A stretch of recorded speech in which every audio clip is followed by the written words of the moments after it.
English philia YouTube ചാനലിലേക്ക് എല്ലാവർക്കും സ്വാഗതം. ഇന്ന് നമ്മൾ പുതിയൊരു സ്പോക്കൺ ഇംഗ്ലീഷിൻ്റെ ബാച്ച് തുടങ്ങുകയാണ്. ഞാൻ കഴിഞ്ഞ വീഡിയോയിൽ പറഞ്ഞതുപോലെ നമ്മളൊരു പുതിയ സ്പോക്കൺ ഇംഗ്ലീഷിൻ്റെ വീഡിയോ തുടങ്ങുകയാണ്. അതിനകത്ത് എന്താ നമ്മൾ ചെയ്യുന്നത്? നമ്മൾ എല്ലാവരും പറഞ്ഞിട്ടുണ്ടായിരുന്നു ഡെയിലി നമ്മൾ അരമണിക്കൂർ സ്പെൻഡ് ചെയ്ത് ഒരു വർഷത്തിനുള്ളിൽ ഇംഗ്ലീഷ് വളരെ ഫ്ലുവൻ്റ് ആയിട്ട് സംസാരിക്കുമെന്ന് ഞാൻ പറഞ്ഞിട്ടുണ്ടായിരുന്നു. നിങ്ങൾ കറക്റ്റായിട്ട് ഈ കാര്യങ്ങൾ ഫോളോ ചെയ്യുകയാണ്, ഞാൻ ഈ പഠിപ്പിക്കുന്ന കാര്യങ്ങൾ ഫോളോ ചെയ്താൽ നിങ്ങൾക്ക് സംസാരിക്കാനും പറ്റും. അതിനകത്ത് ഒരു ഡൗട്ടും വേണ്ട. അപ്പോൾ അതിന് വേണ്ടിയിട്ടുള്ള ഫസ്റ്റ് വീഡിയോ ആണ് ഇന്ന് നമ്മൾ ചെയ്യാൻ പോകുന്നത്. ഇതിനകത്ത് നിങ്ങൾ പഠിക്കുന്ന സമയത്ത് ചെയ്യേണ്ടുന്ന കാര്യങ്ങൾ ഞാൻ പറയാം. ഞാൻ ഈ പഠിപ്പിക്കുന്ന കാര്യങ്ങൾ വളരെ ശ്രദ്ധയോടും സൂക്ഷ്മതയോടും കൂടി കേട്ടിട്ട് നിങ്ങൾക്ക് നല്ലോണം മനസ്സിലാക്കാൻ ശ്രമിക്കുക. എന്തെങ്കിലും കാര്യങ്ങൾ മനസ്സിലായില്ലെങ്കിൽ നിങ്ങൾ എന്ത് ചെയ്യണം? എവിടെ വെച്ചിട്ടാണെങ്കിലും ഒരു ചെറിയ ഡൗട്ട് വന്നാലും അത് നിങ്ങൾ ക്ലിയറിഫൈ ചെയ്യുക. എന്ന് പറഞ്ഞാൽ ഇതിനകത്ത് ഒരു ചെറിയ ഡൗട്ട് ഉണ്ടെങ്കിൽ നിങ്ങൾക്ക് വളരെ പ്രശ്നം ചെയ്യും, പിന്നെ നിങ്ങൾക്ക് മനസ്സിലാവില്ല. എന്ന് പറഞ്ഞാൽ ഇതിനെ ഞാൻ വളരെ ചെറുതാക്കിയിട്ടാണ് പഠിപ്പിക്കുന്നത്. വളരെ അത്യാവശ്യമായിട്ടുള്ള കാര്യം, നമുക്ക് സംസാരിക്കാൻ വളരെ കുറച്ച് കാര്യം പഠിച്ചാൽ മതി. ഒരുപാട് ടെൻസ് ഒന്നും പഠിക്കേണ്ട കാര്യമില്ല. അപ്പോൾ നമ്മൾ അതിന് കണക്കാക്കി മാത്രമേ പഠിപ്പിച്ചിട്ടുള്ളൂ. പക്ഷേ ഇതിനകത്ത് ഒരു വേർഡ് നിങ്ങൾ മിസ് ചെയ്യാതെ നിങ്ങൾ പഠിക്കണം. ഇനി എന്തെങ്കിലും ഡൗട്ട് ഉണ്ടെങ്കിൽ നിങ്ങൾക്ക് എന്ത് ചെയ്യാൻ പറ്റും? കമൻറ്റ് ചെയ്യാം. കമൻറ്റ് ചെയ്ത് കഴിഞ്ഞാൽ ഞാൻ എന്ത് ചെയ്യും? അത് നിങ്ങൾക്ക് ക്ലാരിഫൈ ചെയ്ത് തരും. എന്തെങ്കിലും ഡൗട്ട് ഉണ്ടെങ്കിൽ എന്താണെങ്കിലും ഞാൻ ക്ലിയർ ചെയ്ത് തരും. അതിനകത്ത് ഡൗട്ട് ഒന്നും വെക്കാതെ എല്ലാ ഡൗട്ടും ചോദിച്ച് മനസ്സിലാക്കി പോവാം. ഒന്നുകിൽ മനസ്സിലായില്ലെങ്കിൽ വീണ്ടും കണ്ടിട്ട് നിങ്ങളിത് വളരെ വ്യക്തമായിട്ട് മനസ്സിലാക്കിയിട്ട് മുന്നോട്ട് പോകാനുള്ളൂ. അപ്പം നമുക്ക് ഇന്നത്തെ ഞാൻ ഇതിനകത്ത് പറഞ്ഞിട്ടുണ്ടെന്ന് ബേസിക്സ് ആയിരിക്കും പഠിപ്പിക്കുക, അല്ലേ? ബിഗിനേഴ്സിന് വേണ്ടിയിട്ടാണ്. ബിഗിനേഴ്സിനും ഒട്ടും തീരെ അറിയില്ല, സംസാരിക്കാൻ ഒട്ടും പറ്റുന്നില്ല എന്നുള്ളവർക്ക് വേണ്ടിയിട്ടാണ് ഈ വീഡിയോ ഇടുന്നത്. ഇത് ഒറ്റ വീഡിയോ അല്ല, നമുക്ക് സീരീസ് ഓഫ് വീഡിയോസ് ഉണ്ടാവും. ഒരു 10-30 വീഡിയോ ഞാൻ ഇടും. ആ 30 വീഡിയോ നിങ്ങൾ പഠിച്ചു കഴിയുമ്പോൾ നിങ്ങൾക്ക് എന്താവും? നിങ്ങൾക്ക് വളരെ ഫ്ലുവൻ്റ് ആയിട്ട് ഇംഗ്ലീഷ് സംസാരിക്കാനുള്ള എബിലിറ്റി നിങ്ങളെത്തും. നിങ്ങൾ ഓരോ സെൻറ്റൻസും പഠിക്കേണ്ട ആവശ്യം വരില്ല. നിങ്ങൾക്ക് എല്ലാ സെൻറ്റൻസും നിങ്ങൾ തന്നെ വളരെ ഫ്ലുവൻ്റ് ആയിട്ട് സംസാരിക്കാൻ നിങ്ങൾക്ക് പറ്റും. പക്ഷേ 30 വീഡിയോയും സ്ഥിരമായിട്ട് കാണണം, കണ്ടാലേ പറ്റുള്ളൂ. സ്ഥിരമായിട്ട് കാണുന്നത് മാത്രമല്ല, ഈ പറയുന്ന കാര്യങ്ങൾ വളരെ വ്യക്തമായിട്ട് മനസ്സിലാക്കണം. ഇത് കാണാൻ പറ്റില്ലെങ്കിൽ ഞാൻ പറയാമല്ലോ, ഞാനിപ്പം ഈ 30 വീഡിയോ കാണുമെന്ന് പറയുമ്പം നിങ്ങൾ വീഡിയോ കാണിക്കാനെന്ന് നിങ്ങൾക്ക് തോന്നും. വേണ്ട, നിങ്ങൾക്ക് 30 വീഡിയോ കാണാൻ പറ്റില്ലെങ്കിൽ നിങ്ങൾ കാണണ്ട, ആദ്യം മുതലേ കാണണ്ട. ഈ വീഡിയോ തന്നെ ഇപ്പം തന്നെ വിട്ടു, ഇത്രയും സമയമല്ലേ വേസ്റ്റ് ആയുള്ളൂ, വേസ്റ്റ് ആയിപ്പോട്ടെ. അപ്പം നിങ്ങൾ കാണണ്ട, അപ്പം നിങ്ങൾക്ക് ഇഷ്യൂ വരുന്നില്ലല്ലോ. അപ്പോൾ താല്പര്യമുള്ളവർ, ഇംഗ്ലീഷ് സംസാരിക്കണമെന്നുള്ളവർ ഇനി ഇടുന്ന ഈ 30 വീഡിയോ വളരെ വൃത്തിക്കും നല്ല മനസ്സിലാക്കി കണ്ടിട്ട് മനസ്സിലായില്ലെങ്കിൽ നിങ്ങൾ എന്ത് ചെയ്യുക? കമൻറ്റ് ചെയ്യുക, നമ്മൾ അത് ക്ലാരിഫൈ ചെയ്യും. അപ്പോൾ നമുക്ക് വീഡിയോയിലോട്ട് എടുക്കാം. ഇന്ന് നമ്മൾ നോക്കാൻ പോകുന്ന സെൻറ്റൻസ് എന്താണെന്നാണ്. സെൻറ്റൻസിൻ്റെ ഘടന എന്താണെന്ന് നോക്കും. അതിനകത്ത് എന്തൊക്കെ ഘടകങ്ങളാണ് അടങ്ങിയിട്ടുള്ളതെന്ന് നമ്മൾ നോക്കും. ഇന്നത്തെ വീഡിയോയിൽ ഇത്രയും കാര്യങ്ങളേ ഉള്ളൂ. അത് നമ്മൾ വളരെ വ്യക്തമായിട്ട് പഠിക്കും. നോക്കൂ, സെൻറ്റൻസ് എന്ന് പറഞ്ഞാൽ എന്താ? നിങ്ങൾ തന്നെ ആലോചിച്ച് നോക്കൂ. നമ്മൾ മലയാളത്തിൽ സെൻറ്റൻസിന് എന്ത് പറയും? വാക്യം എന്ന് പറയും, അല്ലേ? വാക്യം. എക്സാമ്പിൾ ഒരു സെൻറ്റൻസ് നമ്മൾ എന്താ ചെയ്യുന്നത്? ഇപ്പം ഇംഗ്ലീഷ് പഠിക്കുന്നു, അല്ലേ? വി സ്റ്റഡി ഇംഗ്ലീഷ്, അല്ലെങ്കിൽ നമ്മൾ ഇംഗ്ലീഷ് പഠിക്കുന്നു, ഞങ്ങൾ ഇംഗ്ലീഷ് പഠിക്കുന്നു എന്ന് പറയാം. ഇതിനകത്ത് എന്താ? നിങ്ങൾ ശ്രദ്ധിച്ചോ? ഇതിനകത്ത് 3 വാക്കുകളുണ്ട്. പിന്നെ അതിനകത്ത് എന്തോ ഞാൻ ഇംഗ്ലീഷ് പഠിക്കുന്നു എന്ന് അതിനൊരു അർത്ഥമാണ് വരുന്നുണ്ട്. ഞാനിപ്പോൾ ഒരാളോട് പറയുവാണ് ഞാൻ ഇംഗ്ലീഷ് പഠിക്കുന്നു എന്ന് പറയുമ്പോൾ അയാൾക്ക് മനസ്സിലാവുന്നുണ്ട്, അല്ലെ? അദ്ദേഹത്തിന് മനസ്സിലാവുന്നുണ്ട്. അങ്ങനെയാണെങ്കിൽ നമുക്ക് ഇതിനെന്ത് പറയാം? സെൻറ്റൻസ് എന്ന് പറയാം. സെയിം തന്നെയാണ്. A group of words. ഞാൻ പറഞ്ഞു 3 വാക്കുകളുണ്ട്, 2-3 വാക്കുകളുണ്ടാവും. Which makes complete sense. അർത്ഥം പൂർണ്ണമാവണം. Is called a sentence. അതിനെയാണ് നമ്മൾ സെൻറ്റൻസ് എന്ന് വിളിക്കുന്നത്. അപ്പോൾ ഇത് മനസ്സിലായല്ലോ? സെൻറ്റൻസ് എന്ന് പറഞ്ഞാൽ എ ഗ്രൂപ്പ് ഓഫ് വേർഡ്സ് ആണ്, അതിന് പൂർണ്ണമായ ഒരു അർത്ഥം വേണം. ഇത്രയേ ഉള്ളൂ. അത് കേൾക്കുന്ന ആൾക്ക് മനസ്സിലാവണം. ഇത്രയേ ഉള്ളൂ. അങ്ങനെയാണെങ്കിൽ അത് സെൻറ്റൻസ് ആയി. ഇനി സെൻറ്റൻസിൻ്റെ എക്സാമ്പിൾ ഞാൻ എന്താ പറഞ്ഞത്? വി സ്റ്റഡി ഇംഗ്ലീഷ് എന്ന് പറഞ്ഞു. We study English. ഇതിനകത്ത് 3 വാക്കുകളാണെന്ന് ഞാൻ പറഞ്ഞു. മലയാളത്തിലാണെങ്കിലും ഇംഗ്ലീഷിലാണെങ്കിലും 3 വാക്കുകളാണെന്ന് പറഞ്ഞു. അതിനകത്ത് നിങ്ങൾ ശ്രദ്ധിക്കേണ്ട കാര്യം, ഇവിടെ വി സ്റ്റഡി ഇംഗ്ലീഷ് എന്നാണ് പറഞ്ഞത്. നമ്മൾ മലയാളം പറയുമ്പോൾ ഞങ്ങൾ ഇംഗ്ലീഷ് പഠിക്കുന്നു എന്നാണ്. ഇംഗ്ലീഷ് എപ്പോഴാണ് വരുന്നത്? രണ്ടാമതാണ് വരുന്നത്. ഇവിടെ ഇംഗ്ലീഷ് മൂന്നാമതും. വി സ്റ്റഡി ഇംഗ്ലീഷ് എന്നും ഞങ്ങൾ ഇംഗ്ലീഷ് പഠിക്കുന്നു എന്നുള്ളതിൽ രണ്ടാമതാണ് ഇംഗ്ലീഷ് വരുന്നത്. അപ്പോൾ എന്താ? ഇംഗ്ലീഷിൻ്റെ മലയാളത്തിൻ്റെ സ്ട്രക്ചേഴ്സ് എൻറ്റയർലി ഡിഫറെൻ്റ് ആണ്. ഇതിനകത്ത് എന്താ വരുന്നത്? ആദ്യം വി വരുന്നു, ഞങ്ങളെന്നുള്ളത് വരുന്നു, പിന്നെ ഇംഗ്ലീഷ് വരുന്നു, പിന്നെ പഠിക്കുന്നു എന്ന് വരുന്നു മലയാളത്തിൽ. ഇവിടെ വി സ്റ്റഡി ഇംഗ്ലീഷ് എന്നാണ്. സ്റ്റഡി രണ്ടാമതാണ് വരുന്നത്. അതുകൊണ്ടാണ് ഞാൻ പലപ്പോഴും പറയാറുണ്ട്, എൻ്റെ വീഡിയോയിൽ പലപ്പോഴും പറഞ്ഞിട്ടുണ്ട്, കഴിഞ്ഞ വീഡിയോയിൽ ഞാൻ പറഞ്ഞിട്ടുണ്ടായിരുന്നു, നമ്മളൊരിക്കലും ട്രാൻസ്ലേറ്റ് ചെയ്യില്ല. ട്രാൻസ്ലേറ്റ് ചെയ്താൽ നമ്മൾ മൊത്തം മിസ്റ്റേക്സ് ഉണ്ടാക്കും. അപ്പോൾ നമ്മൾ ആ സിറ്റുവേഷൻസിൽ എന്തൊക്കെ വേർഡ് വരുമെന്ന് പറഞ്ഞിട്ട് നമ്മളത് വെച്ചിട്ട് ഒരു സെൻറ്റൻസ് ഉണ്ടാക്കും. അത് വളരെ കറക്റ്റ് ആയിരിക്കുകയും ചെയ്യും. അപ്പോൾ നിങ്ങൾ ട്രാൻസ്ലേറ്റ് ചെയ്യരുത്. നമ്മൾ ട്രാൻസ്ലേറ്റ് ചെയ്യുമ്പോഴും നിങ്ങൾ ഇങ്ങനെ ട്രാൻസ്ലേറ്റ് ചെയ്യണം. എങ്ങനെ? ഫസ്റ്റ് സബ്ജക്റ്റ് വെക്കുക, പിന്നെ വെർബ്, പിന്നെ ഓബ്ജക്റ്റ്. അതായത് നമ്മൾ ആദ്യത്തെ വേർഡ് ആദ്യവും, മൂന്നാമത്തെ വേർഡ് രണ്ടാമത്തെ വേർഡ് മൂന്നാമതും വെക്കണം.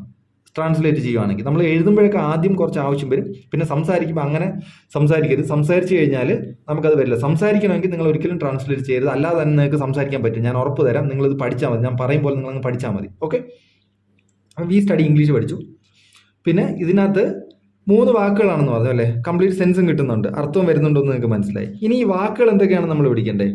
വാക്കുകൾ സബ്ജക്റ്റാണ്. വി എന്ന് പറഞ്ഞാൽ സബ്ജക്റ്റും, സ്റ്റഡി എന്ന് പറഞ്ഞാൽ വെർബും, ഇംഗ്ലീഷ് എന്ന് പറഞ്ഞാൽ ഓബ്ജക്റ്റുമാണ്. മലയാളത്തിലാണെങ്കിൽ നമ്മൾ എന്ത് പറയും? സബ്ജക്റ്റ് ഓബ്ജക്റ്റ് വെർബ് പറയും. ഇവിടെ സബ്ജക്റ്റ് വെർബ് ഓബ്ജക്റ്റ് ആണ്. അതുകൊണ്ട് നിങ്ങൾ ട്രാൻസ്ലേറ്റ് ചെയ്തതെന്ന് ഞാൻ വീണ്ടും പറയുവാണ്. അപ്പം അത് ഓർത്തിരിക്കുക. ഇത്രയും മനസ്സിലായല്ലോ. വി സ്റ്റഡി ഇംഗ്ലീഷ് എന്ന് നിങ്ങൾക്ക് പറയാൻ പറ്റില്ല. ഞങ്ങൾ എന്നുള്ള വാക്ക് നിങ്ങൾക്ക് അറിയാം, പഠിക്കുന്നു എന്നുള്ളത് സ്റ്റഡി എന്നറിയാം, ഇംഗ്ലീഷ് എന്നുള്ളത് ഇംഗ്ലീഷ് എന്നറിയാം. അപ്പം വി സ്റ്റഡി ഇംഗ്ലീഷ് എന്ന് നമുക്ക് പറയാൻ പറ്റും, പറയാൻ പറ്റണം. അത് ഇപ്പൊ പറയാൻ പറ്റണ്ട, നമുക്ക് കുറച്ചും കൂടി പഠിക്കുമ്പോൾ നിങ്ങൾക്ക് എന്തായാലും പറയാൻ പറ്റും. ഇനി വി എന്നുള്ള സബ്ജക്റ്റ് ആണെന്ന് മനസ്സിലായി, സ്റ്റഡി എന്നുള്ള വെർബാന്ന് മനസ്സിലായി, ഇംഗ്ലീഷ് എന്നുള്ള ഓബ്ജക്റ്റ് ആണെന്ന് മനസ്സിലായി. ഇനി സബ്ജക്റ്റ് എന്താണെന്ന്, വെർബ് എന്താണ്, ഓബ്ജക്റ്റ് എന്താണ്? ഈ സബ്ജക്റ്റ് എന്ന് പറഞ്ഞാൽ ഈ വിക്ക് മാത്രമല്ലല്ലോ, വേറെയും വാക്കുകളുണ്ടല്ലേ. അപ്പോൾ വേറെ ഏതൊക്കെ വാക്കുകളുണ്ടെന്ന് നമ്മൾ അറിയണ്ടേ. അത് മാത്രമല്ല സബ്ജക്റ്റ് എന്താണെന്ന് അറിയണ്ടേ. സബ്ജക്റ്റ് എന്താണെന്ന് നോക്കിക്കോ. സബ്ജക്റ്റ് എന്ന് പറഞ്ഞാൽ പേഴ്സൺ ഓർ തിങ് എന്നാണ്. നമ്മൾ ഒരു വ്യക്തിയെയോ ഒരു വസ്തുവിനെ കുറിച്ച് എന്തെങ്കിലും പറയുകയാണെങ്കിൽ, അല്ലെങ്കിൽ ഒരു വസ്തുവിനെയോ വ്യക്തിയെയോ കുറിച്ച് പറയുകയാണെങ്കിൽ അതിന് നമുക്ക് സബ്ജക്റ്റ് എന്ന് പറയാൻ പറ്റും. മനസ്സിലായോ? ഒരു വസ്തുവിനെയോ ഒരു വ്യക്തിയെ കുറിച്ച് എന്തെങ്കിലും പറയുകയാണെങ്കിൽ ആ വസ്തുവോ വ്യക്തിയോ ആയിരിക്കും എപ്പോഴും സബ്ജക്റ്റ്. എക്സാമ്പിൾസ് നോക്കിക്കോളൂ. രാമു, രാജു, വി എന്നൊക്കെ നമ്മൾ പറഞ്ഞല്ലേ, രാമു, രാജു എന്ന് പറഞ്ഞാൽ നിങ്ങൾക്കറിയാവുന്ന ഏത് പേര് നിങ്ങൾ ആദ്യം പറയുകയാണെങ്കിൽ അതെന്താണ്? സബ്ജക്റ്റ് ആണ്. ഇനി സൺ, മൂൺ. സൺ, മൂൺ എന്ന് പറഞ്ഞാൽ നമുക്കറിയാം സൂര്യനും ചന്ദ്രനും, അതുപോലെ എർത്ത്, ഗാലക്സി എന്ത് പറഞ്ഞാലും അതും എന്താണ്? സബ്ജക്റ്റ് ആണ്. ഇനി I, he, she, it. I എന്ന് പറഞ്ഞാൽ ഞാനാണ്, ഹി എന്ന് പറഞ്ഞാൽ അവൻ എന്നും പറയും, അദ്ദേഹം എന്നും പറയും, ഷീ എന്ന് പറഞ്ഞാൽ അവളാണ്, ഇറ്റ് എന്ന് പറഞ്ഞാൽ അത്, സോറി ദാറ്റാണ് അത്, ഇറ്റ് എന്ന് പറഞ്ഞാൽ ഇതെന്നുള്ള ഇത്. യു, നിങ്ങളെന്ന് പറഞ്ഞാൽ, നീ എന്ന് പറഞ്ഞാൽ യു ആണ്. ഇംഗ്ലീഷിനകത്ത് ഒറ്റ വാക്കേ ഉള്ളൂ യു എന്ന് പറഞ്ഞാലും. നമ്മൾ മലയാളം പോലെയല്ല, ഇവർ ഇംഗ്ലീഷുകാർ എല്ലാവർക്കും റെസ്പെക്ട് കൊടുത്ത് തന്നെയാണ് സംസാരിക്കുന്നത്. നിങ്ങളെന്ന് പറഞ്ഞാൽ നീ എന്ന് പറഞ്ഞാലും ഒന്നാണ്. അതായത് എല്ലാവരും നിങ്ങളെന്ന് വിളിക്കുന്നു എന്ന് വിചാരിച്ച് വിളിച്ചാൽ മതി. ബി എന്ന് പറഞ്ഞാൽ ഞങ്ങൾ, ദേ എന്ന് പറഞ്ഞാൽ അവർ. പിന്നെ മാൻ എന്ന് പറഞ്ഞാലും വുമൺ എന്ന് പറഞ്ഞാലും എന്താണ്? സബ്ജക്റ്റ് തന്നെയാണ്. ഗേൾ ആൻഡ് ബോയ്, ഗേൾ എന്ന് പറഞ്ഞാലും ബോയ് എന്ന് പറഞ്ഞാലും. ഇനി നമുക്ക് സബ്ജക്റ്റിനെ ഒരു രീതിയും കൂടെ പറയാം. ഇത് പേഴ്സൺ അല്ലെങ്കിൽ വ്യക്തി, ആരാണോ അല്ലെങ്കിൽ എന്ത് വസ്തുവാണോ ഒരു പ്രവൃത്തി ചെയ്യുന്നത് അതിനെയാണ് നമ്മൾ സബ്ജക്റ്റ് എന്ന് പറയുന്നത്. ഇത്രയും മനസ്സിലായല്ലോ. ആരാണോ അല്ലെങ്കിൽ ഏതെങ്കിലും ഒരു വസ്തുവാണ് എന്താണ് പ്രവൃത്തി ചെയ്യുന്നത് അതിനെയാണ് നമ്മൾ എന്ത് പറയുന്നത്? സബ്ജക്റ്റ് എന്ന് പറയുന്നത്. സബ്ജക്റ്റ് ഈ രീതിയിൽ വരുമെന്ന് നമുക്ക് മനസ്സിലായി. ഇനിയോ വെർബ്. വെർബ് എന്ന് പറഞ്ഞാൽ ആക്ഷൻ വേർഡാണ്. നമ്മൾ പറഞ്ഞു ഏതെങ്കിലും ഒരു പ്രവൃത്തി, ഏതെങ്കിലും ഒരു വ്യക്തിയോ വസ്തുവോ എന്തെങ്കിലും ഒരു കാര്യം ചെയ്യുന്നത്, എന്തെങ്കിലും ഒരു പ്രവൃത്തി ചെയ്യുന്നതിന് ആ പ്രവൃത്തിയാണ് വെർബ്. നമ്മൾ പറഞ്ഞില്ലേ, നമ്മൾ എന്ത് പ്രവൃത്തിയാണ് ചെയ്യുന്നത്? പഠിക്കുന്നു എന്നുള്ള പ്രവൃത്തിയാണ് ചെയ്യുന്നത് അല്ലേ. അപ്പം ഇവിടെ വെർബ് എന്ന് പറഞ്ഞാൽ എന്താണ്? ആക്ഷനാണ്. ആക്ഷൻ, നമ്മൾ ചെയ്യുന്ന പ്രവൃത്തിയെയാണ് വെർബ് എന്ന് പറയുന്നത്. സബ്ജക്റ്റ് എന്ന് പറഞ്ഞാൽ കൺഫ്യൂസ് ആക്കണ്ട. സബ്ജക്റ്റ് എന്ന് പറഞ്ഞാൽ നമ്മൾ ആരാണോ പ്രവൃത്തി ചെയ്യുന്ന ആള് അയാളെ നമ്മൾ സബ്ജക്റ്റ് എന്ന് പറയും. എന്ത് പ്രവൃത്തിയാണോ ചെയ്യുന്നത് ആ പ്രവൃത്തിയെ നമ്മൾ വെർബ് എന്ന് പറയണം. മനസ്സിലായോ? സ്റ്റഡി, റൈറ്റ്, റീഡ്, ലിസൺ അല്ലേ. ഇത് നിങ്ങൾക്ക് എല്ലാവർക്കും അറിയുന്നതാണ്. അർത്ഥം അറിയില്ലെങ്കിൽ നോക്കുക, ഒന്ന് നോക്കിക്കൊള്ളുക. Speak, teach, sing, run, walk, jump, smile, eat, drink, cry, pull, push, bring, give, take, make and play. ഇതെല്ലാം എന്താണ്? ആക്ഷൻസ് ആണ്. ഇതെല്ലാം പ്രവൃത്തികളല്ലേ, നമ്മൾ ചെയ്യുന്ന പ്രവൃത്തികൾ. നമ്മൾ പഠിക്കുന്നു, എഴുതുന്നു, വായിക്കുന്നു അല്ലേ, കേൾക്കുന്നു എന്നൊക്കെ പറയുന്നത് എന്താണ്? പ്രവൃത്തികളാണ്. സംസാരിക്കുന്നു. ഇതിനകത്ത് പുള്ളും പുഷും നോക്കണം. പുള്ളെന്ന് പറഞ്ഞാൽ എന്താ? നമ്മൾ എപ്പോഴും കൺഫ്യൂസ് ആവാറില്ലാണ്. പുള്ളെന്ന് പറഞ്ഞാൽ തള്ള, പുഷ് എന്ന് പറഞ്ഞാൽ വലിക്കുക. മനസ്സിലായോ? പുള്ളെന്ന് പറഞ്ഞാൽ തള്ളുക, പുഷ് എന്ന് പറഞ്ഞാൽ വലിക്കുക. അതൊന്ന് ഓർത്ത് വെക്കുക. അതും പ്രവൃത്തിയാണ്. അപ്പം ഇതൊക്കെ വെർബായിരിക്കും. എന്ത് പ്രവൃത്തി ചെയ്യുന്നു അതിന് വെർബ് എന്ന് പറയും. ഇനി ഓബ്ജക്റ്റ് എന്ന് പറഞ്ഞാൽ നമ്മൾ സബ്ജക്റ്റ് ചെയ്യുന്ന പ്രവൃത്തിയുടെ ഫലം അനുഭവിക്കുന്ന ആളിനെ നമുക്ക് ഓബ്ജക്റ്റ് എന്ന് പറയും. അത് ഈസി ആയിട്ട് എങ്ങനെ കണ്ടുപിടിക്കാം? അതിനെ നമ്മൾ ഒരു ക്വസ്റ്റ്യൻ ചോദിക്കും. ആരെ അല്ലെങ്കിൽ എന്ത് എന്നുള്ള ഒരു ക്വസ്റ്റ്യൻ ചോദിക്കും. ആരെ അല്ലെങ്കിൽ എന്ത്, ഇതിൽ രണ്ടിൽ ഏതെങ്കിലും ഒരു ക്വസ്റ്റ്യൻ ചോദിച്ചാൽ മതി. ഇതിൽ 2 ക്വസ്റ്റ്യൻ ചോദിക്കുക. ഇതിൽ ഏതെങ്കിലും ഒരു ക്വസ്റ്റ്യൻ ആൻസർ കിട്ടിയാൽ നമുക്ക് എന്താണ്? അത് ഓബ്ജക്റ്റ് ആണെന്ന് മനസ്സിലാക്കും. ഇവിടെ എക്സാമ്പിൾ നമ്മൾ വി സ്റ്റഡി ഇംഗ്ലീഷ് എന്ന് പറഞ്ഞപ്പോൾ വി എന്ന് പറഞ്ഞാൽ ഞങ്ങൾ എന്ത് ചെയ്യുന്നു അല്ലെ. വാട്ട്, എന്ത് ചെയ്യുന്നു. സ്റ്റഡി ഇംഗ്ലീഷ് അല്ലെ, ഇംഗ്ലീഷ്. അല്ലെങ്കിൽ എന്താണ് പഠിക്കുന്നത്? ഇംഗ്ലീഷ്. എന്ത് ചെയ്യുന്നു എന്ന് വേണ്ട, എന്താണ് പഠിക്കുന്നതെന്ന് ചോദിച്ചാൽ മതി. ഇംഗ്ലീഷ് പഠിക്കുന്നു. മനസ്സിലായല്ലോ. അപ്പം ഹൂം അല്ലെങ്കിൽ വാട്ട് എന്നുള്ളതിന് ആൻസർ കിട്ടി. രാമു രാജു എന്തുകൊണ്ട് വരും? ഐ മെറ്റ് രാജു എന്ന് പറയില്ലേ, ഞാൻ രാജുവിനെ മീറ്റ് ചെയ്തു അല്ലെ, ഞാൻ രാജുവിനെ മീറ്റ് ചെയ്തു എന്ന് പറയുമ്പം ഞാൻ ആരെയാണ് മീറ്റ് ചെയ്തത്? രാജുവിനെ അല്ലെങ്കിൽ രാമുവിനെ. അപ്പോൾ അതും വരാം, ഹൂം അല്ലെങ്കിൽ വാട്ട് എന്നുള്ളതിന് ആൻസർ കിട്ടണം. ഇനി യു, ദം, ഹിം, ഹെർ. ഇവിടെ ശ്രദ്ധിച്ചോളൂ, യു മാത്രം മാറ്റമില്ല, ഐക്ക് പകരം മീ വരും. ഐ ആണെങ്കിൽ സബ്ജക്റ്റും, മീ ആണെങ്കിൽ ഓബ്ജക്റ്റും, ദേ ആണെങ്കിൽ സബ്ജക്റ്റും, ദം ആണെങ്കിൽ ഓബ്ജക്റ്റും, ഹി ആണെങ്കിൽ സബ്ജക്റ്റും, ഹിം ആണെങ്കിൽ ഓബ്ജക്റ്റും ആയിരിക്കും. ഷീ ആണെങ്കിൽ ഹർ ആവും. ഷീ ആണെങ്കിൽ എന്തായിരിക്കും? സബ്ജക്റ്റ് ആയിരിക്കും. ഹർ ആണെങ്കിൽ ഓബ്ജക്റ്റ് ആവും. പിന്നെ വി, അസ്, പിന്നെ പെന്നും ബോക്സും, വസ്തുക്കളും വരാം. പെന്ന് നമുക്ക് സബ്ജക്റ്റ് ആയിട്ട് ഉപയോഗിക്കാൻ പറ്റും, ബോക്സ് ഒക്കെ എന്തായിട്ട് ഉപയോഗിക്കാൻ പറ്റും? ഓബ്ജക്റ്റ് ആയിട്ടും ഉപയോഗിക്കാൻ പറ്റും. മനസ്സിലായല്ലോ. പിന്നെ ഇറ്റ് ചേഞ്ചസ് ഇല്ല, ഇറ്റ് തന്നെയാണ്. അപ്പോൾ നമ്മൾ 3 കാര്യമാണ് ഇപ്പോൾ പഠിച്ചത്. സെന്റൻസ് എന്താണെന്ന് പഠിച്ചു, അതിനകത്ത് സബ്ജക്റ്റ്, വെർബ്, ഓബ്ജക്റ്റ് പഠിച്ചു. സബ്ജക്റ്റ് പ്രവൃത്തി ചെയ്യുന്ന ആളിനെ സബ്ജക്റ്റ് എന്നും, പ്രവൃത്തിയെ വെർബ് എന്നും, ആ പ്രവൃത്തിയുടെ ഫലം അനുഭവിക്കുന്നതിന് ഓബ്ജക്റ്റ് എന്നും. ഇത്രയും കാര്യങ്ങളുള്ളൂ. സിമ്പിളായിട്ട് നമ്മൾ പഠിച്ചു. ഈ 3 കാര്യങ്ങളെ പഠിച്ചുള്ളൂ, വേറെ ഒന്നുമില്ല, വലിയ കാര്യങ്ങളൊന്നുമില്ല, വളരെ സിമ്പിൾ കാര്യങ്ങളാണ്.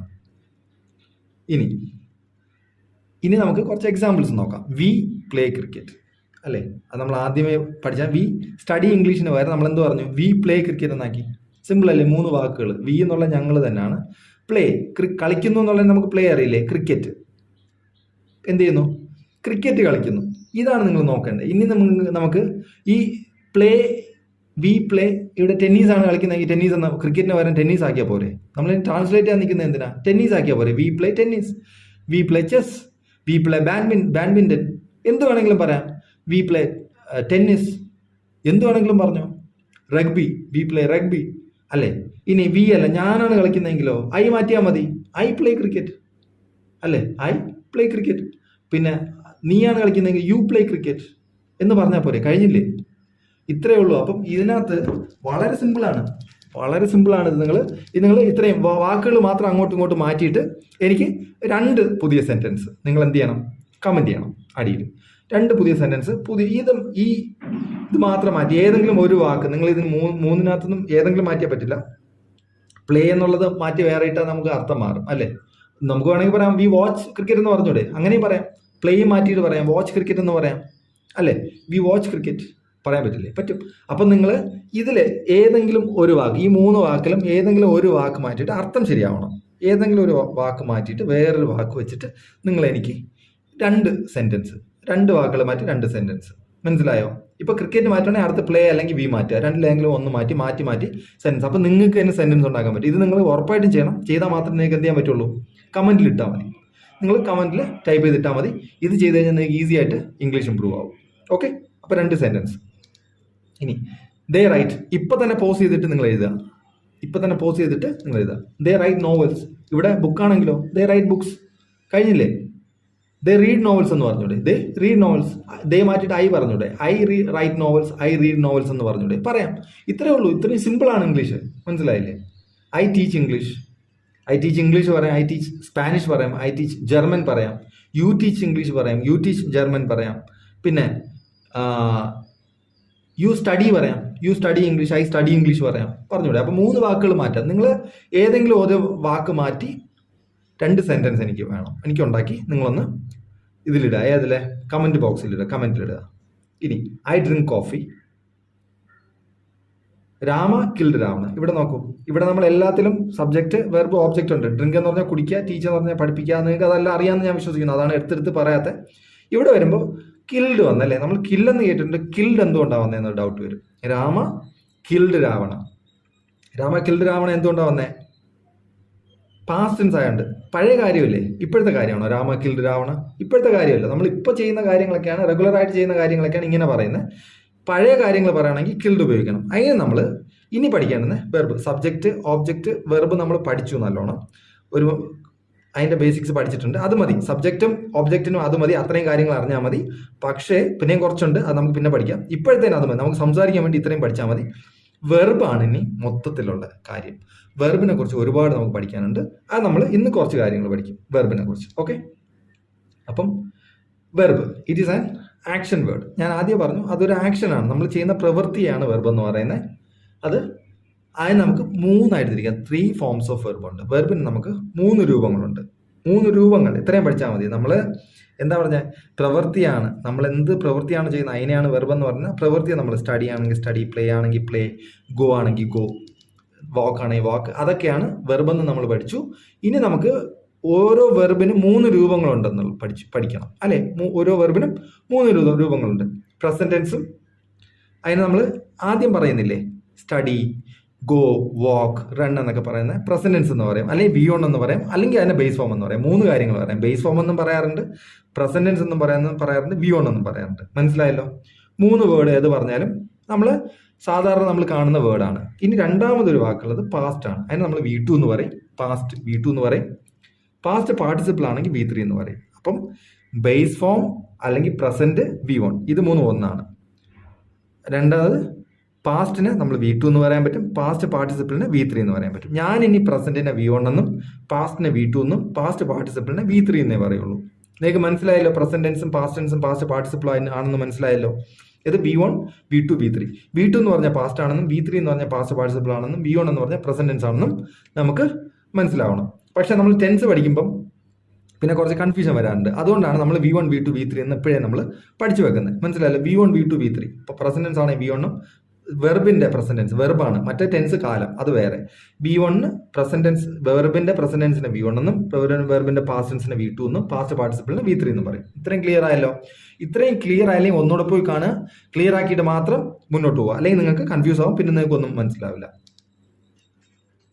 ഇനി പ്രസന്റ് ടെൻസ് ഞാൻ പറഞ്ഞു V1, നമ്മൾ അതിനെ കില്ലാണ് അല്ലേ, കിൽഡാണ് നമ്മൾ കണ്ടത്. അത് V2 ആണ്. ഞാൻ പറഞ്ഞു പാസ്റ്റ് ടെൻസ് ആണെന്ന് പറഞ്ഞു, അത് V2 ആണ്. ഇത് ഇതിന്റെ V1 എന്ന് പറഞ്ഞാൽ കില്ലാണ്. ഇതിന്റെ ബേസ് ഫോം എന്ന് പറഞ്ഞാലും കില്ലാണ്, പ്രസന്റ് ടെൻസ് എന്ന് പറഞ്ഞാലും കില്ലാണ്, V1 എന്ന് പറഞ്ഞാലും കില്ലാണ്. മനസ്സിലായല്ലോ? ഇനി നമ്മൾ V1 എന്ന് മാത്രമേ പറയുള്ളൂ. ഇതിലോ പാസ്റ്റ് ഫോം എന്ന് പറയുമ്പോൾ V2 ആണ്. V2 എന്ന് പറഞ്ഞാൽ കിൽഡ്. പാസ്റ്റ് ടെൻസ് ആണെങ്കിൽ വെർബിന്റെ പാസ്റ്റ് ടെൻസ് എന്ന് പറഞ്ഞാൽ കിൽഡ് ആണ്, അത് V2 എന്ന് പറയും. V3 എന്ന് പറഞ്ഞാൽ കിൽഡാണ്. V3 ചിലപ്പോൾ മാറി വരാറുണ്ട്. മൂന്നും V1, V2, V3 മാറി വരാറുണ്ട്. V1 ഉം V3യും സെയിം ആയിട്ട് വരും, V2 മാറി വരാറുണ്ട്. V2 ഉം V3യും സെയിം ആയിട്ട് വരാറുണ്ട്. അത് നമ്മൾ താഴെ പഠിക്കും. ഇപ്പം നിങ്ങൾ കൺഫ്യൂസ് ആകണം. ഇപ്പം നിങ്ങൾ ഇതിനെ പഠിച്ചാൽ മതി. V1 എന്ന് പറഞ്ഞാൽ പ്രസന്റ് ടെൻസും, V2 എന്ന് പറഞ്ഞാൽ പാസ്റ്റ് ടെൻസും, V3 എന്ന് പറഞ്ഞാൽ പാസ്റ്റ് പാർട്ടിസിപ്പിളും. ഇതിനകത്ത് കിൽ എന്ന് പറഞ്ഞാൽ V1 ആണെന്നും കിൽഡ് എന്ന് പറഞ്ഞാൽ V2 ആണെന്നും V3യും കിൽഡ് ആണെന്നും നമുക്കറിയാം. V1 kill, V2 killed, V3 killed. V2 ഉം V3യും സെയിം ആണ്. അപ്പം നമുക്ക് ഈസിയാണ് ഇത് പഠിക്കാൻ. ഒറ്റ വാക്ക് പഠിച്ചു കഴിഞ്ഞാൽ, ഒരു കില്ലും കിൽഡും പഠിച്ചു കഴിഞ്ഞാൽ നമുക്ക് 3 ആയി. ഇത് പാസ്റ്റ് പാർട്ടിസിപ്പിളും വളരെ ഇമ്പോർട്ടൻ്റ് ആണ്. നമ്മൾ ടെൻസ് പഠിക്കുമ്പം ഇത് അതിന്റെ ബേസിക്സിന് വേണ്ടിയിട്ടാണ്. അത് ഇതുകൊണ്ടാണ് നിങ്ങൾക്ക് ടെൻസ് ഒക്കെ പഠിക്കുമ്പോൾ നിങ്ങൾക്ക് മനസ്സിലാവാത്തത്. അപ്പോൾ ഇത് നിങ്ങൾ അറിഞ്ഞിരിക്കണം. ഇനി പ്രസന്റ് ടെൻസ് നോക്കൂ. V1 സ്റ്റഡി അല്ലേ. നമ്മളിനി V1, V2 എന്നേ ഉള്ളൂ, ഒന്ന് നോക്കിക്കൊണ്ടാവും നിങ്ങൾ. V2 studied, V3 studied. ഇനി നോക്കൂ, അത് രണ്ടും സെയിം ആയിരുന്നു. V1 ഉം ഡിഫറൻറ്റും, V2 ഉം V3യും സെയിം ആയിരുന്നു. ഇവിടെ കം, V1 കം ആണ്, V2 കെയിം ആണ്, V3 കം ആണ്. ഇവിടെ നോക്കൂ, V1 ഉം V3യും ആണ് സെയിം. V1 ഉം V3യും ആണ് സെയിം, V2 ഡിഫറെൻ്റ് ആണ്. എന്നാലും രണ്ടെണ്ണം സെയിം ആണ്, ഒന്ന് മാത്രമേ ഡിഫറെൻ്റ് ഉള്ളൂ. പക്ഷേ ഇവിടെ ഓർത്തിരിക്കേണ്ട V3 ആണ്, V3യും V1 ആണ് സെയിം. ഇനി V1 drink, drank, V2 V3 drunk, drink, drank, drunk. ഇത് 3ഉം ഡിഫറെൻ്റ് ആണ്. ഇത് ഞാൻ പഠിക്കേണ്ട കാര്യം പറഞ്ഞുതരാൻ മറന്നുപോയി. ഡ്രിങ്ക്, ഡ്രാങ്ക്, ഡ്രങ്ക് എന്നാണ് പഠിക്കേണ്ടത്. മനസ്സിലായില്ലേ? നിങ്ങൾ വായിക്കുമ്പോൾ നിങ്ങൾ കാണാതെ പഠിക്കേണ്ട. നിങ്ങൾ 3 വട്ടം ഏത് വാക്ക് കണ്ടാലും അതിൻ്റെ 3 രൂപങ്ങൾ 3 വട്ടം. Drink, drank, drunk, drink, drank, drunk, drink, drank, drunk. ഇത്രയും കഴിഞ്ഞു. നിങ്ങൾ കൂടെ പറയുക, ഇത്രയും കഴിഞ്ഞോളൂ. ഇത്രയും പറഞ്ഞു കഴിഞ്ഞാൽ കഴിഞ്ഞു. ഇത്രയും പിന്നെ നിങ്ങൾ ഓർക്കും. അത് പിന്നെ ഓട്ടോമാറ്റിക്കലി നിങ്ങൾക്ക് ഓർമ്മ വന്നിരിക്കും. ഓർമ്മ വന്നില്ലേ നിങ്ങൾ എന്നോട് പറഞ്ഞാൽ. പക്ഷേ 3 വട്ടം വായിക്കണം. വായിച്ചിട്ട് നിങ്ങൾ ഓർമ്മ വന്നില്ലേ എന്നോട് പറ. ഓക്കെ. ഇനി ഡ്രിങ്ക് ഒന്നും കൂടെ വന്നിട്ടുണ്ട്. ഡ്രിങ്ക്, ഡ്രാങ്ക്, ഡ്രങ്ക് പോട്ടെ. ഇത് 3 രൂപങ്ങൾ ഡിഫറെൻ്റ് ആണെന്ന് നമ്മൾ പറഞ്ഞു. ആദ്യത്തെ കം, കെയിം, കം, V1 ഉം V3 ആണ് സെയിം. ഇത് V1, V2, V3 entirely different ആണെന്ന് പറഞ്ഞു. ഇനിയുള്ള കാര്യം നോക്കൂ. V1 let, V2 let, V3യും let ആണ്. 3ഉം സെയിം ആണ് അല്ലേ. ലെറ്റ്, ലെറ്റ്, ലെറ്റ്, 3ഉം സെയിം ആണ്. മനസ്സിലായോ? 3ഉം സെയിം ആയിട്ടുള്ള കാര്യങ്ങൾ. ഇനി V1, V2, V3 ഇതിനകത്ത് പ്ലേ, പ്ലേഡ്, പ്ലേഡ്. V2 ഉം V3യും സെയിം ആണ്. Ask, ആസ്ഡ്, ആസ്ഡ്. V2 V3 same. Tell, told, told. ഇത് നിങ്ങൾ എന്ത് ചെയ്യണം? ഓരോന്നും 3 വട്ടം വീതം വായിക്കണം. എനിക്കറിയാം, അതുകൊണ്ട് ഞാൻ ഒരു വട്ടം പറഞ്ഞു തരുന്നതേ ഉള്ളൂ. V2 V3 സെയിം ആണ്. അഡ്മിയർ, അഡ്മിയേർഡ്, അഡ്മിയേർഡ്. V2 ഉം V3യും സെയിം ആണ്. ഡിറ്റസ്റ്റ്, ഡിറ്റസ്റ്റഡ്, ഡിറ്റസ്റ്റഡ്. ഇതിന് V2 V3 സെയിം ആണ്. Come came come. ഇതിനകത്ത് നോക്കൂ, V1 V3 ആണ് സെയിം. Come came come. പിന്നെയോ cut cut cut, bet bet bet, put put put. ഈ മൂന്നും സെയിം ആണ്. പുട്ട് പഠിച്ചിട്ടുണ്ടെങ്കിൽ നമുക്ക് മൂന്നും സെയിം ആണ്. Ring rang rung, break broke broken, choose chose chosen. ഇതിന്റെ മൂന്നിന്റെ എന്താ? മൂന്നും V1 V2 V3 same, different ആണ്. V1 V2 V3 ഡിഫറെന്റ് ആണ്. ഇതിൽ നിന്ന് നമുക്ക് എന്ത് മനസ്സിലാക്കാം? നമുക്ക് വെർബിന് 3 ഫോംസ് ഉണ്ടെങ്കിലും ചില വെർബിന് നമുക്ക് V1 ഡിഫറെന്റ് ആയിരിക്കും, V2 V3 സെയിം ആയിരിക്കും. അല്ലെങ്കിൽ V2 ഡിഫറെന്റ് ആയിരിക്കും, V1 V3 സെയിം ആയിരിക്കും. ചില വെർബ്സിനോ എന്തായിരിക്കും? 3 രൂപങ്ങളും സെയിം ആയിരിക്കും. V1 V2 V3 സെയിം ആയിരിക്കും. ചില വെർബ്സ് ആണെങ്കിലോ V1 V2 V3 മൂന്നും ഡിഫറെന്റ് ആയിരിക്കും. അതിനുള്ള എക്സാമ്പിൾസ് ഞാൻ കുറെ തന്നിട്ടുണ്ട്, ഒന്ന് നോക്കുക. All 3 forms are the same. 3 forms are the same എന്ന് പറഞ്ഞാൽ V1 V2 V3 സെയിം ആയിട്ടുള്ള വേർഡ്സ് ആണിത്. ഇത് നിങ്ങൾ 3 വട്ടം വായിക്കുക. ഇത് നിങ്ങൾ ഓർത്തിരിക്കുക. ഇത് 3 വട്ടം വായിക്കണം. 2 of the 3 forms are the same. 2 of the 3 ഞാൻ പറഞ്ഞു V1 V3 അല്ലെങ്കിൽ V2 V3 സെയിം ആയിരിക്കും. 2 എണ്ണം. ഇതിൽ ഏതെങ്കിലും 2 എണ്ണം ഇതിൽ V1 V2 V3 2 എണ്ണം സെയിം ആയിരിക്കും. അങ്ങനെ പഠിച്ചാൽ മതി. V1 V2 V3 ഏതെങ്കിലും 2 എണ്ണം സെയിം ആയിരിക്കും. അങ്ങനത്തെ വാക്കുകളാണ് ഇതിൽ കൊടുത്തിട്ടുള്ളത്. അതൊന്ന് നോക്കുക. ഇതും എന്ത് ചെയ്യണം? 3 വട്ടം വീതം വായിക്കണം. ഇനിയോ all 3 forms are different. V1 V2 V3 മൂന്നും ഡിഫറെന്റ് ആയിട്ടുള്ള കാര്യങ്ങൾ. മനസ്സിലായെന്ന് വിശ്വസിക്കുന്നു. ഇത് 3 വട്ടം വീതം എല്ലാം വായിക്കുക. വായിച്ചു കഴിഞ്ഞാൽ കഴിഞ്ഞു. ഇന്നത്തെ ക്ലാസ് കഴിഞ്ഞു. അപ്പം നമുക്ക് ഇന്ന് നമ്മൾ എന്തൊക്കെയാണ് പഠിച്ചതെന്നൊന്ന് നോക്കാം. എന്തൊക്കെയാണ് പഠിച്ചത്? സെന്റൻസ് എന്താണെന്ന് പഠിച്ചു. സെന്റൻസ് എന്താ? എ ഗ്രൂപ്പ് ഓഫ് വേർഡ്സ് ആണെന്ന് പഠിച്ചു. അതിന് കംപ്ലീറ്റ് സെൻസ് ഉണ്ടാവണമെന്ന് പഠിച്ചു. സിമ്പിൾ. എന്നിട്ട് നമ്മൾ അതിനൊരു എക്സാമ്പിൾ നോക്കി. വി സ്റ്റഡി ഇംഗ്ലീഷ് പഠിച്ചു അല്ലേ? ഞങ്ങൾ ഇംഗ്ലീഷ് പഠിക്കുന്നു, അല്ലെങ്കിൽ ഐ സ്റ്റഡി ഇംഗ്ലീഷ് നമ്മൾ പറഞ്ഞു. എന്നിട്ട് ഞാൻ പറഞ്ഞു നിങ്ങൾ ഓരോ സെന്റൻസ് 2 സെന്റൻസ് ഇത് എഴുതാൻ പറഞ്ഞു. ഇതുവരെ നിങ്ങൾ എഴുതിയിട്ടില്ലെങ്കിൽ അത് പോയി എഴുതുക. അതിപ്പോൾ പോസ് ചെയ്ത് വെച്ചിട്ട് എഴുതുക. എഴുതിയിട്ട് ബാക്കി കാക്കുക. എന്നാൽ നിങ്ങൾ എഫേർട്ട് എടുത്താൽ ഇത് ഞാൻ പഠിപ്പിക്കുന്നുണ്ട് എനിക്ക് മാത്രമേ ഗുണമുള്ളൂ. എനിക്ക് ഓർമ്മ നിൽക്കും. അല്ല, നിങ്ങൾക്ക് ഗുണമൊന്നുമില്ല. നിങ്ങൾ കേട്ടിട്ട് മറക്കും. നിങ്ങൾ പ്രാക്ടീസ് ചെയ്താൽ മാത്രമേ നിങ്ങൾക്ക് ഉപയോഗമുള്ളൂ. അപ്പം നമ്മൾ 3 വേർഡ്സ് നമ്മൾ പഠിച്ചു ഒരു സെന്റൻസിന്. ആ 3 വേർഡ്സ് എന്തൊക്കെയാ? സബ്ജക്റ്റ്, വെർബ്, ഓബ്ജക്റ്റ് എന്ന് പഠിച്ചു. സബ്ജക്റ്റ് എന്താ? ഒരു പ്രവൃത്തി ചെയ്യുന്ന ആളിനെ നമ്മൾ സബ്ജക്റ്റ് എന്നും, ആളിനെ വ്യക്തിയെ നമ്മൾ സബ്ജക്റ്റ് എന്നും, ആ പ്രവൃത്തിയെ നമ്മൾ വെർബ് എന്നും, ആ പ്രവൃത്തിയുടെ ഫലം അനുഭവിക്കുന്ന ആളിനെ ഓബ്ജക്റ്റ് എന്നും പറയും എന്ന് നമ്മൾ പഠിച്ചു. അപ്പോൾ ഓബ്ജക്റ്റ് കണ്ടുപിടിക്കാൻ ഹൂം അല്ലെങ്കിൽ വാട്ട് എന്ന ക്വസ്റ്റ്യൻ ആൻസർ വേണമെന്ന് നമ്മൾ പറഞ്ഞു. അതിന് ആൻസർ ഉണ്ടെങ്കിൽ ഓബ്ജക്റ്റ് ഉണ്ടെന്ന് നമുക്ക് മനസ്സിലാക്കാം എന്ന് നമ്മൾ പഠിച്ചു. എന്നിട്ട് നമ്മൾ പഠിച്ചത് എന്താ? വെർബിന്റെ 3 രൂപങ്ങളുണ്ടെന്ന് പഠിച്ചു. വെർബിന് 3 രൂപങ്ങളുണ്ടെന്ന് പഠിച്ചു. Present tense, past tense, past participle. ഇതിനെ നമ്മൾ സിമ്പിൾ ആയിട്ട് പഠിച്ചു. V1 V2 V3 ഉണ്ടെന്ന് പഠിച്ചു. V1 V2 V3ക്ക് നമ്മൾ കുറെ എക്സാമ്പിൾസ് പഠിച്ചു അല്ലേ? ഇന്ന് ഇത്രയും കാര്യങ്ങളാണ് പഠിച്ചത്. പിന്നെ നിങ്ങൾക്ക് ഒരു എക്സസൈസ് ഞാൻ തന്നിട്ടുണ്ട്. അതെല്ലാം 3 വട്ടം വീതം വായിക്കണം. വായിച്ചതിന് ശേഷം നിങ്ങൾ 2-3 വാക്ക് വേറെയും എവിടെയെങ്കിലും കിട്ടുമെങ്കിൽ കുറച്ചെടുത്ത് വായിക്കുക. ഇത് വളരെ ഇമ്പോർട്ടൻ്റ് ആണ്. ഇത് നിങ്ങൾ പഠിച്ചാൽ മാത്രമേ നിങ്ങൾക്ക് അടുത്ത് എഴുതാനും വായിക്കാനും പറ്റൂ. ഈ വെർബ് നിങ്ങൾക്ക് വായിക്കാത്ത വരണം സംസാരിക്കാൻ. നിങ്ങൾ സംസാരിക്കുന്ന സമയത്ത് വെർബ് വന്നാൽ മാത്രമേ നിങ്ങൾക്ക് സംസാരിക്കാൻ പറ്റുള്ളൂ. അല്ലെങ്കിൽ നിങ്ങൾക്ക് സംസാരിക്കാൻ പറ്റില്ല. വെർബുകൾ നമ്മൾ പഠിച്ചേ പറ്റുള്ളൂ. അതിൻ്റെ 3 രൂപങ്ങൾ അറിയണം. എന്നാലേ പാസ്റ്റ് ടെൻസ് ആണോ, പ്രസന്റ് ടെൻസ് ആണോ, ഫ്യൂച്ചർ പറയണോ, പാസ്റ്റ് പാർട്ടിസിപ്പിൾ ആണോ പറയേണ്ടതെന്നുള്ള ഐഡിയ നമുക്ക് കിട്ടുള്ളൂ. അപ്പം ഇത്രയും നിങ്ങൾക്ക് മനസ്സിലായി. ഇത്രയും നിങ്ങൾക്ക് വളരെ വ്യക്തമായിട്ട് മനസ്സിലായിട്ടുണ്ടെങ്കിൽ തീർന്നു. അല്ലെങ്കിൽ നിങ്ങൾ ഒന്നും കൂടെ കാണുക, തിരിച്ച് മറിച്ചും കാണാം. കണ്ടിട്ട് മനസ്സിലായില്ലെങ്കിൽ നിങ്ങൾക്ക് എന്താണ് ഡൗട്ട് വരുന്നതെന്ന് നിങ്ങൾക്ക് കമന്റ് ചെയ്ത് ചോദിക്കാം. അതും അല്ലെങ്കിൽ നിങ്ങൾക്ക് എന്തൊരു ഓപ്ഷൻ ഉണ്ട്, വേറെ ഓപ്ഷൻ എന്ന് പറഞ്ഞാൽ വാട്സപ്പ് ഗ്രൂപ്പ് ഉണ്ട്. നമ്മളൊരു വാട്സപ്പ് ഗ്രൂപ്പ് ഉണ്ട്. അതിൽ നിങ്ങൾക്ക് ഫ്രീ ആയിട്ട് ജോയിൻ ചെയ്യാവുന്നതാണ്. ഫ്രീ ആയിട്ട് ജോയിൻ ചെയ്തിട്ട് നിങ്ങൾക്ക് എന്ത് ചെയ്യാൻ പറ്റും? അതിനകത്ത് കയറി നമുക്ക് ഡൗട്ട് ചോദിക്കാൻ പറ്റും. വാട്സപ്പ് ഗ്രൂപ്പിന്റെ ലിങ്ക് നമ്മൾ ഡിസ്ക്രിപ്ഷനിൽ കൊടുത്തിട്ടുണ്ട്. ഇത്രയും നേരം എൻ്റെ വീഡിയോ കണ്ടതിന് താങ്ക് യു വെരി മച്ച്.